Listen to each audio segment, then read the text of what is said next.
Niger, le Premier ministre Lamine Zeine en visite à Moscou.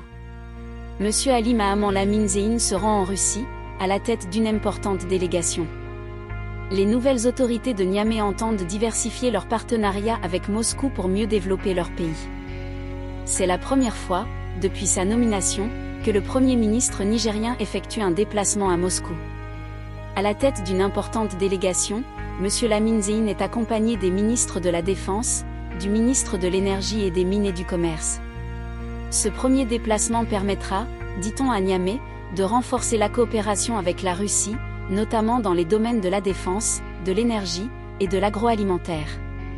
Dans un entretien qu'il avait accordé à l'agence Sputnik, en décembre dernier, M. Lamine Zeine avait déclaré que le Niger et la Russie avaient l'intention de densifier leur coopération dans tous les domaines, y compris le domaine militaire, celui de la formation des pilotes et du renseignement.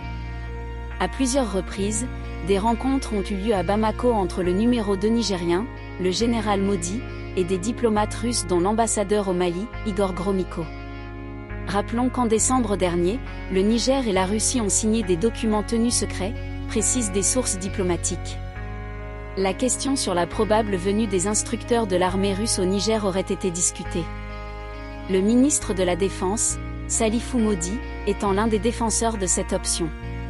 Notons que le 4 décembre, le général Tiani a reçu à Niamey une délégation russe, conduite par le vice-ministre de la Défense, Younous Belyevkurov. À la clé, la signature de documents dans le cadre de la coopération militaire entre la Russie et le Niger. Rien n'a filtré sur le contenu de ces accords, signés le 4 décembre. Alors qu'à la même date, la nouvelle ambassadrice américaine à Niamey en est encore à présenter la copie de ses lettres de créance aux autorités nigériennes et l'Union européenne se voit notifier la fin de son partenariat militaire avec le Niger, avec un délai de 6 mois pour que sa mission EUCAP Sahel quitte le pays.